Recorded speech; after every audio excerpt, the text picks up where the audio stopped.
Now, Rock Talk with Mitch Lafon.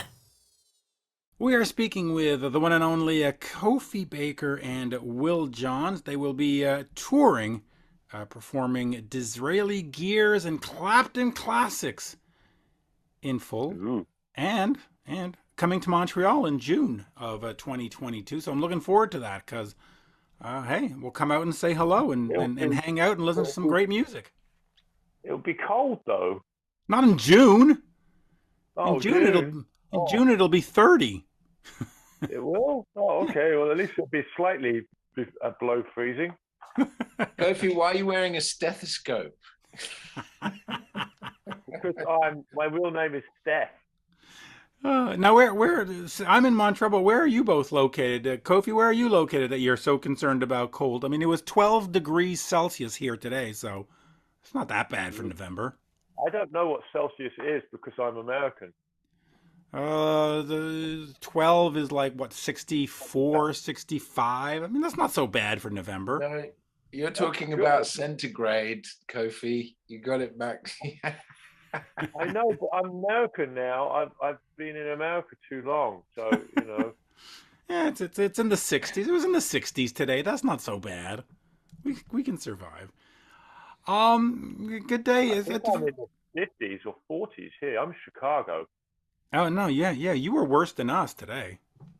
Yeah. So, I don't know. Can't complain. Let me ask you, first of all. You can't complain. I can, and I will. Well, I think it's a family trait, isn't it? Yeah. Let me quickly ask you, how did you two guys hook up? Because, you know, you've got Ginger Baker's son, you've got Andy Johns' son. How do you two sort of meet? Was it part of your dad was recording with Andy or something, and then you were hanging out in the lobby? How did you guys meet? Well, you know what? I went to McDonald's through the drive-through, and I bought myself I think you call it a Le Royale with cheese, and I only had about 2 bites of it, and I was like, I had something like stuck in my teeth, and I was like, what is this? Anyway, so I opened up the bag wrapper, and there inside, in my half-eaten cheeseburger, underneath the cheese, in between the cheese and the meat, was Kofi. And I was so surprised. I mean, you couldn't even write this stuff, Mitch. You know what I mean? And anyway, I didn't think much of it. I, just kind of screwed it up and threw it in the trash. But then on the next day, I had some breakfast cereal. I think it was Fruit Loops, something like that. And every now and again, you get a little toy, little prize. Right, you do. Well, I was pouring out the breakfast cereal, and I mean, blow me down if there wasn't a little Kofi in another little wrapper, and I just opened it up, and there he was. Look at that. Kofi has abandoned this. He doesn't like your story. He left us. I do want to ask you this, Wills. Whenever I get a press release about this, it always says, well, you're Eric Clapton's nephew, you're Eric Clapton's nephew. But I look at it and I go, that's Andy Johns' son. I mean, to me, that's more exciting. I mean, no offense to Eric, but how come you don't play up that part? I mean, your dad was a seminal producer. I mean, he's up there with Mutt Lange and Bob Ezrin and Bob. I mean, he was the shit. I mean, let's be honest. No offense on the language, but he was the real deal. Hey, you don't have to worry about the language with me at all, ever. Yeah, that's true. He was the shit. Yes, he was. and that's the thing. He produced more amazing albums, and worked on so many different things. Yeah. It's incredible. But I don't know. I'm not one to butter my own crumpet or try and ride on the coattails of others. I mean, really, it's the guys who are trying to sell shows and sell tickets. On people's coattails all the time. Yeah. So like coattails. Your coat. No, but it's anyway. To me, I just find that fascinating because uh, a lot of the albums that I grew up listening to, your dad had a hand in, and I'm just like, wow. Has production interested you? Yeah, in my own way. You know, I've done about 6 albums myself. Right. I'm not particularly technically minded myself, or so when I take the producer's chair, I tend to have engineers and kind of lord it up in a more sort of directorial position. Um, yeah, but no, for me, it's all about performance. I Gotcha. was born a show off, and I went to acting school. I did BTech in performing arts. So that included ballet, dance, contemporary dance, acting techniques, stage techniques. So it's all a bit about performance for me. Yeah. Well, let me quickly get to Kofi for a second. Kofi, talk to me about Disraeli Gears and doing this sort of 50th anniversary tour with Wills, and you're going to do the whole album, which is quite well, it's actually great. Talk to me about putting this together and paying homage to what your father did. Well, I mean, it's the best thing to do for my dad right now. I mean, I promised him on his deathbed that I would keep his legacy going, and I am. And that's just one of the albums they did. It was kind of one of their great albums, I suppose. I mean, I heard this stuff as a kid. Obviously, it was playing when I was, really young. I remember it. I remember um, singing some of the songs and stuff like that. So it's great to be able to do this stuff. Um, it's just great music. So I think it should be put out there because there's nothing like it anymore. I mean, those kind of albums back in those days were changing people's lives. I mean, nowadays the only way they change people's life is putting on a concert and stamping on people. But Yeah, that situation in Texas is exceptionally unfortunate. yeah, Exceptionally. well, I mean, that's what I'm saying. I mean, live music is great. I mean, it's really the best thing to do now. Selling CDs is not really viable Right. anymore. It's all about live, which I think is great because it means musicians can actually play and get out there and do it, and it's a great thing. That's all I can say. Now, the last time we spoke, you were not overly warm towards your father, if I can put it that way. You're sort of you weren't happy with some of the things that he was doing and had said.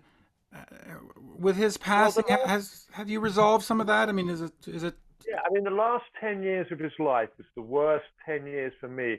right? When he got married to the Kutsi woman, Hmm. that was the end. She stopped us.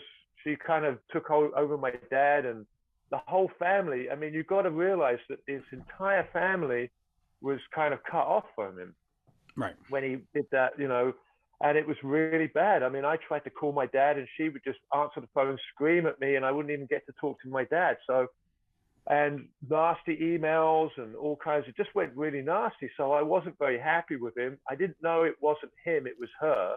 Right. I mean, I just thought he was being an asshole, but it was all down to her because when I saw him in the hospital, he was really nice to me and really nice. And it was just like, here's my dad. I mean, It's good to I hear. mean, it's just so sad that these people, come into people's life at the end and take over their life and kick them away from their family. Hmm. And it was just so sad what she did. And I can't believe that I want my dad's drums to play at some of these shows. But my dad's snare drum, his leady snare drum, he played through Cream. He gave to me when I was about 5 or 6, and I was playing it all the time. And then he took a break from drums in the early 70s after Cream and all that kind of. He went to Africa and he kind of took a break, and I had his drums and. I was having a great time, and then he came back and he's like, "You've got my leady snare drum." I go, "Well, you gave it to me." He goes, "Well, I'm going to take it back. I'll give it to you at the end. When I die, this will all be yours." And I'm like, what, the curtains? That's a Monty Python sketch. But so I was like, when he died, when he was in the hospital, because she said to me, "Yeah, your dad wants you to have his drums." I'm like, "Yeah, I know, you know." And we were actually going to arrange to pick him up and play him on one of the gigs we did, you know, when he died, because I was on the road in England when he Right. died. And she just, something happened and she pissed off my entire family. And I had a choice at that point to go to my dad's funeral, which I knew nobody of, or to go with my family, who were having all my family were getting together, my dad's sister, all my cousins, my sisters, everybody were getting together at their house because they were banned from the funeral. So it was like I was 2 hours away from the funeral and 2 hours away from my family, and I was like, well, it's really a no-brainer. I've got to go spend the time with my family. I don't know any of these people that the last 10 years of my life that my dad had around, and so, you know, and the only person I would have known was in a box dead. So I went to spend time with my family. So so the last bit with my dad was really good. I realized Good. it wasn't my dad. I realized it was the people he got in with on the last 10 years of his life were just bad influence and just turned him against all of us. So that was really, I'm still looking for my dad's drums. So if they locate them anywhere, if the snare drum comes up, please let me know, because I would like to at least see it for the last time. And I think it should be donated to the Rock and Roll Hall of Fame. That's where that stuff should be. Yeah. I mean, that snare drum is older than me. It's like, really old, 60 years old. It should be in the museum where everybody can see it. So, anybody out there come across that leady black snare drum of my dad's, let Send me it know, over. please. Come out to one of the shows. Now, the shows start April 6th in Lakeland, Florida. In my part of the world, June 11th, you'll be at the Bronson Center in Ottawa. June 12th at the National in Montreal. And of course, you're going to invite me to both shows. I just know it. So I'll be looking forward to that. Will, talk to me about your uncle and following his lead, because the story told is you were 15 and he said, "Hey, Will, you should be playing guitar." Did he actually give you lessons or give you a guitar, or did he just sort of pat you on the back and say, "Hey, Wills, you should be playing guitar"? No, it was more. I used to go and hang out at the house, and Okay.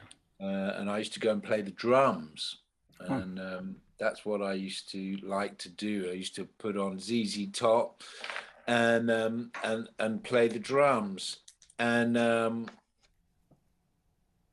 I think that one morning, I was playing the drums at 6 in the morning or whatever, and I mean, a lot of the time, he wasn't there. He'd be away on tour. I'd be there, just running around, staying with my Auntie Patty or whatever. Anyway, this time he was there. I was bashing away on the drums, and he came down and was like, you really need to play a proper musical instrument. So I tell this story. It's a little bit tongue in cheek. I mean, I think really he just wanted me to shut the fuck up. Well, at least he didn't ask you to play bass. I mean, Yeah, I guess. Get all the women, don't they? Don't bass players get all the girls on the road? Yeah, No, they don't. It's a myth. It's a myth.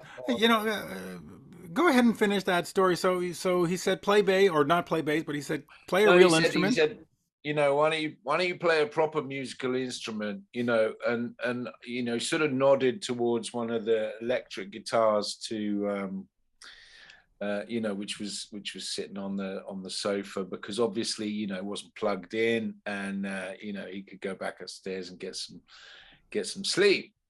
And but I took that as just a clear direction to forget the drums, and play guitar. So I did. I picked it up and got quite serious about it from then on. I took it as a quite clear direction. Not Right. that this.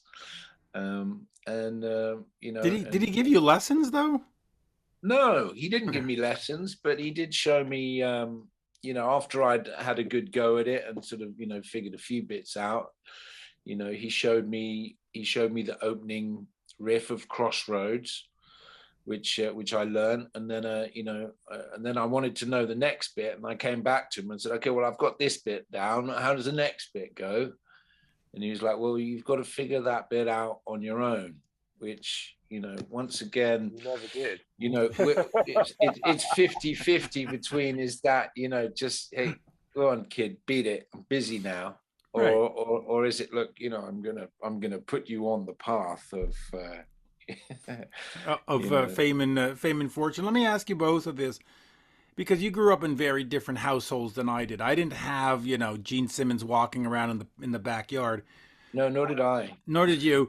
But what was that experience like to have, whatever, the guys from Free or Cinderella or Michael Schenker Group walking around the house, and for you, what was it like growing up in the Cream household and having those guys, Jack Bruce, and I mean, was it strange? Was it just like that's how it is? I mean, well, I mean, it's just people ask me that all the time, and it's like we don't know any different, do you? You just, of course. You grow up. I mean, I'd go to people's houses and go, why are your walls all white, and where are your gold discs? Because I had every wall was a different color, Right. But it was like gold discs on the wall were normal. I mean, me and my sister used to count the tracks and go, well, it says there's 5 tracks, but there's only 4 tracks on the record, so this is this is a lie. That's not the real record in there. Mm-hmm. But that's just normal for Right. for us, because that's why when I meet these people all the time, it's just like they're just normal people to me. I don't have any fame. I don't understand the fame thing for people. When I meet someone who's Roger Waters or Ronnie Wood or whoever I met, they're just normal people. They're just, hey, how you doing? Well, that having interviewed a lot of rock stars, you do get that sense that we're all sort of just the same. The only difference is that Wills can get Eric Clapton on the phone tonight if he wanted to.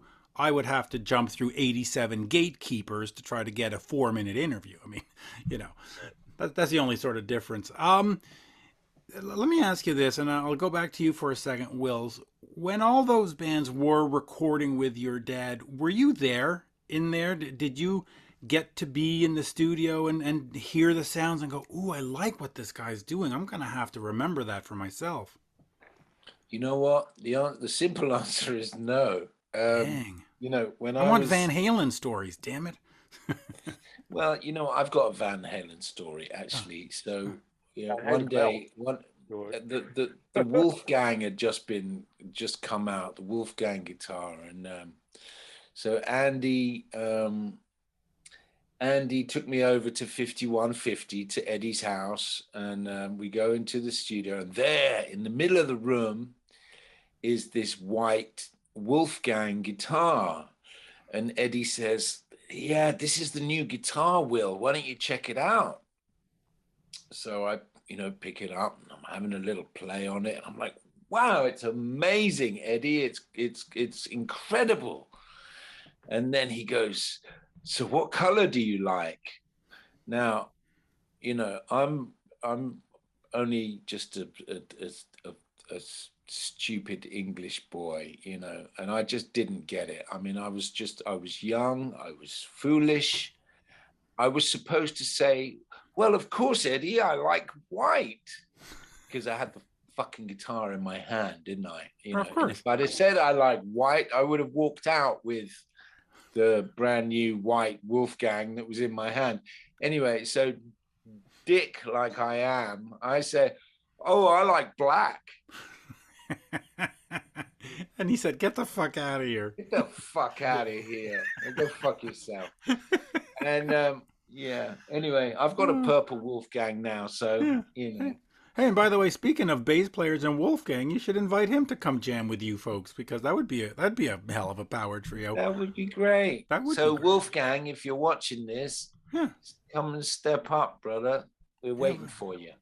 By the way, that kid, not kid, but Wolfgang, he is talented as all. He's super talented. Anyway, when we're playing, Wolfgang? Yeah, 20 maybe.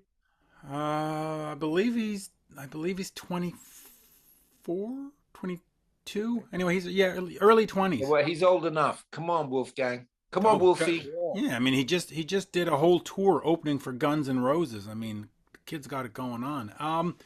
When we're playing Disraeli Gears in full, do you sit there and study the album and say we got to make these sounds and we got to bring in these, Pro Tool elements to make sure that it, or is it a loose interpretation of Disraeli Gears? It's definitely a loose interpretation, isn't it, Kofi? Well, yeah, I mean, it's like Cream played it differently every time. If Of you course. saw Cream live, they didn't play anything like the studio record. I mean, my dad told me throughout my entire life, if I played the song the same way twice, I would be very angry.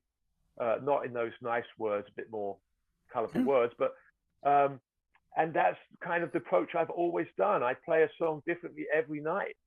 You play the certain things that you need for the song to be the song, but you approach it in how you feel that night. Yeah. That's the Like whole the guy in point of music. UFO said, you have signposts that you got to reach, but other than that, Right, you build around it. Right. That's it. exactly. And by the way, I that's what I loved about live shows, especially in the 70s and 80s when I was going to them, is that you could go see whoever, Cheap Trick or Kiss or Aerosmith, 5 nights in a row, and you had 5 different shows. Now, because of the Right. grid and the Pro Tools and the this, you get the Yeah, same it's all bloody that show. mode. I There was know. one band, and And I'm that's not going why to tell you. Go ahead. I'm just going to say that's why nowadays it's all about the visual. It's Right. all about what they're doing visually. Like in the old days, you'd go to a concert, you could close your eyes and just get into it. Mm-hmm. Nowadays, it's not like that. It's all about the visual, and it's all about putting your phone up and visual, and hey, because the music sucks, Well, the right? music's secondary, and we've gone from Yeah, concerts to now shows. We go to shows now. We don't go to concerts anymore, right? right. But and there was one band, and I'm not going to tell you the name, but I went to see them 3 nights in a row. They did Montreal, Ottawa, and Quebec. And at 9, blackout, and then the song started, and at 10:51, and every night it was. Yeah. I have a feeling it wasn't very live.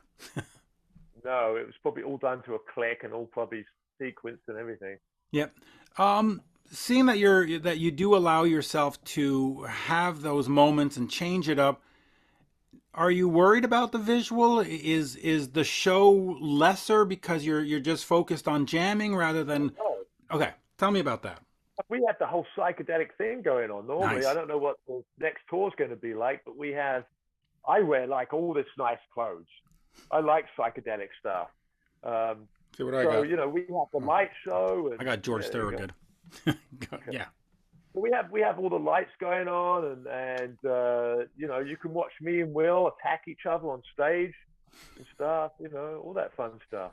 Yeah, we have a kind of a thing going on where it's all very clever with smoke and mirrors, and I come out on the motorbike in my Zorro outfit and the hoop of fire and stuff, and Ring of then fire. You need a ring of fire. It's very important.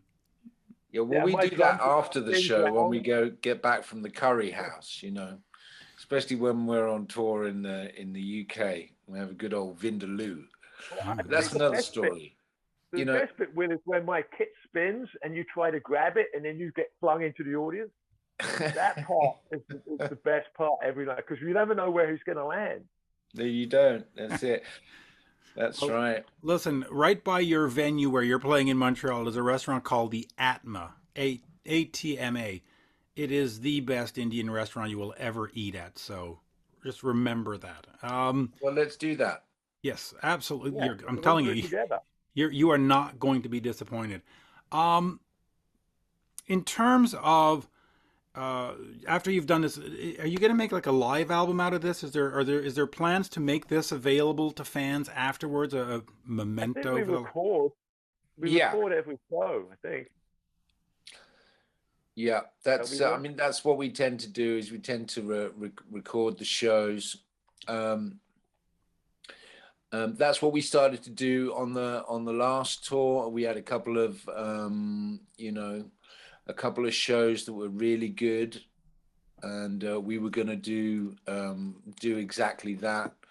And for one reason or another, it didn't happen. And we're looking forward to doing that again. Once we get back on the road, we've got a great team around us that really know what they're doing. And so I would imagine that once we've done a couple of shows, we start compiling those bits and pieces, and quite often we do the recordings and make them available, the downloads, straight away after the show. Oh, that's great. For those that want to get them. But I'd imagine we'll wait until we've got a few gigs and let off some fireworks on stage. In the Zorro outfit. In the Zorro outfit, of course. Kofi has a very cunning Batman outfit that he likes to wear back to front, but that's another story. And, yeah. Yeah. Let me put this to both of you. I've listened to Howard Stern for many years, and he swears by Disraeli Gears. He says it is the greatest album of all times. What's your take on it? Do you just play it because it's a nice tribute, or are you in love with it? And why do you think it's been so important and has had this longevity? And I'll start with Kofi. Well, again, they were doing stuff out of the box. They were making it up as they went along, and there weren't any barriers. Like nowadays, music it has to be in a certain box, or people are like, what's this? Back in those days, everything was all experimentation, and that album was to me, one of the best albums of showing that experimentation of music and coming up with new ideas, and it's just very revolutionary album, I think. Yeah. And that's what I think is the difference. So that's why I think that stuff stands the test of time, like none other stuff does, because it was so innovative for doing stuff like Sunshine, my dad's backwards drum beat, 5/4 boleros in pop music, and my dad made, because it was his band, he put the band together, right. And it was his thing to actually be a bit more commercial, because Jack and my dad were jazz, and they got Eric in who's blues guy, and it was like, he's got like 2 kids, and I'm on the way at that point, so it's like, let's go make some money. So they actually made a conscious effort to bring the experimental jazz fusion thing into the popular market, and that's what I think they did. I mean, I don't think Rush kind of brought the experimental music into pop a little bit. They were kind of the next band that kind of changed it up a little bit, but a lot of bands have done that. But that's why that album is so great, because it was just so innovative, and I love playing it. I love playing that music. I've been doing original music my whole life. I didn't do the Cream stuff until 10, 15 years ago. I started doing it, and I just got more and more into it. Now I'm kind of pretty much, I promised my dad on his deathbed that I would keep his legacy going, and that's kind of my vision now, is just to keep that going. And that album, I think, is just such a great album. Yeah, so it I really love playing it. And you're right. Such a great time back then between Cream and Genesis and Rush. There was just this great experimentation, but actually at the same time hitting into the mainstream so that more people could tap into it. It was brilliant. And Wills, for you playing this and playing your uncle's riffs and stuff. Talk to me about that, and why was it so important to say, yeah, you know what, we got to keep this album alive. We got to keep it going. Oh, I just do what I'm told to do, Well, that's a smart thing. And the Clapton classes that you do you sing those as well? Yeah. Well, that's perfect. Yeah, I mean, it's great music, and it's in our blood, and so how do you put it? It's just it's kind of, it's an honor, but it's also natural for us to do it. It's, without putting too fine a point on it, it's kind of supernatural.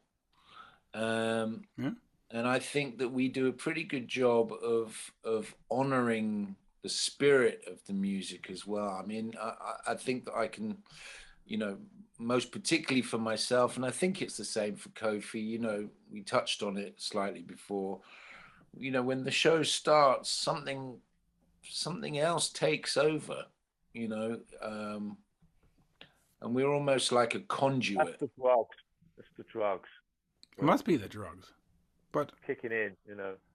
I'm still looking for you two to do the Van Halen for Unlawful Carnal Knowledge tour next year, because that, you know, the best of Andy Johns would really set the world. Actually, jokes aside, that probably would be very popular, given all the people he's worked with. Then the last question. In terms of original music, is that something that, because now, Wills, you just had an album come out, but is that something that you still want to do, or are you just sort of happy doing this and making a lot of people happy? Yeah, you know, I'm working on my next album of completely originals. My latest album actually was Blues Daddy, which just had one original, the title track, Blues Daddy, which you can check out. And all the rest of them were just blues classics, you know, Hoochie Coochie Man, I Just Want to Make Love to You, Every Day I Have the Blues, you know, those are the kind of songs that wherever I'd go in the world, other musicians, whether it be in Moscow or Czech Republic or America or, you know, Scunthorpe or Manchester, you know, everybody knows those songs, and it's 1, 2, 3, 4, and off you fucking go. Yeah, we like that stuff. Hey, But I'm completely the opposite. So yeah, I mean, I've done fusion jazz and fusion my whole life. You know, I did all the own records with Chris Poland, did the Jonas Helborg, Abstract Logic with Sean Lane. I was with Steve Marriott, you know. So I've done I did a lot of original stuff all through my life. Tons of albums out there, and I still write. You know, I play keyboards, so I still write stuff. Yep. But it tends to be a little bit more on the fusion side. So you know, didn't you do kind of like Uli John Roth as well?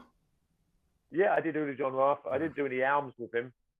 We recorded a bit with Steve Marriott, but I don't know what happened to the stuff that we did.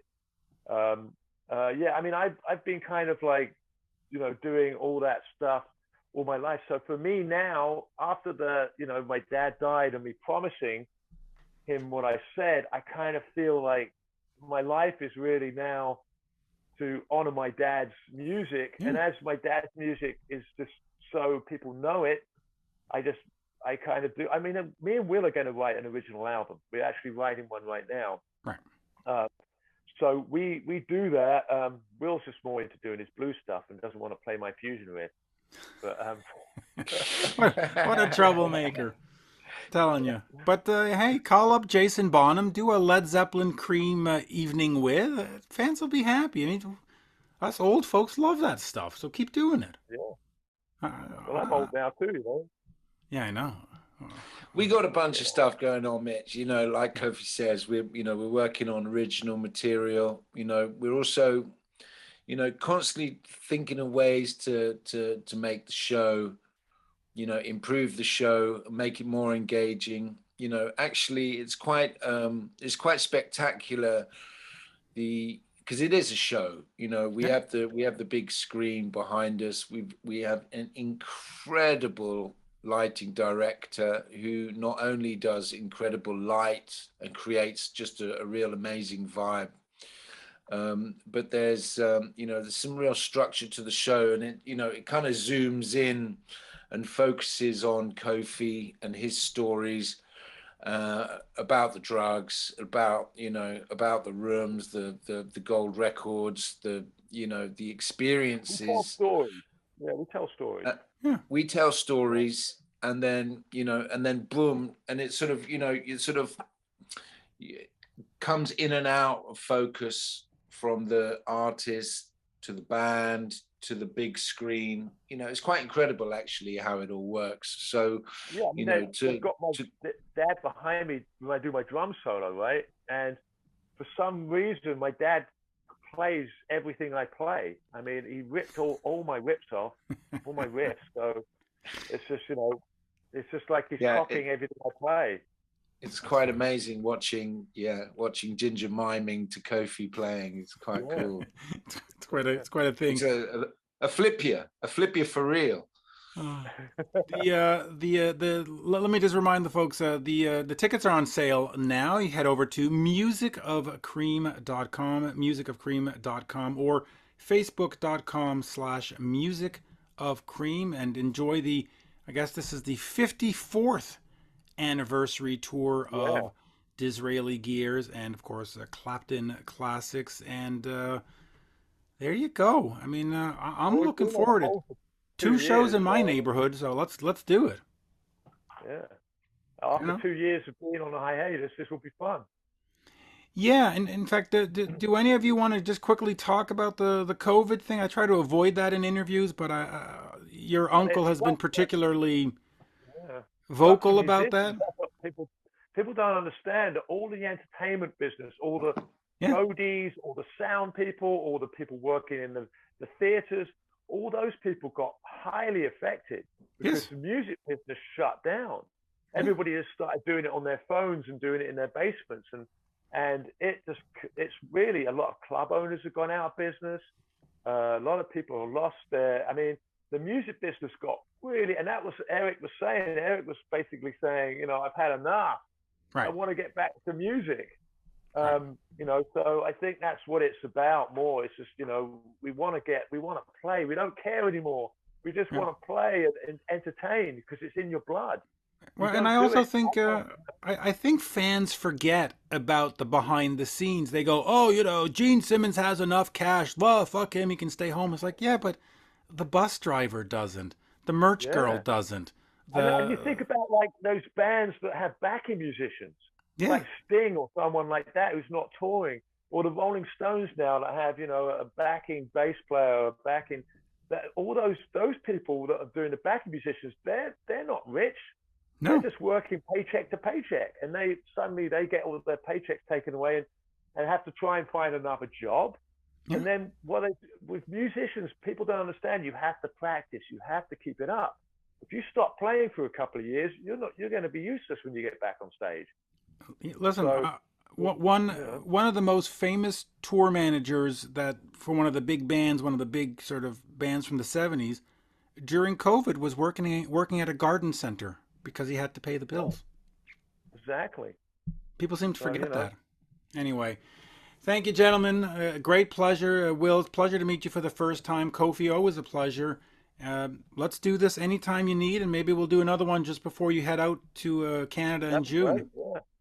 Nice one, Mitch. Thank you so much for having us on. Yeah, always love chatting. Thank you, boys. Have a good night. Yes, thank you. Cheers. Bye-bye. All right, perfect.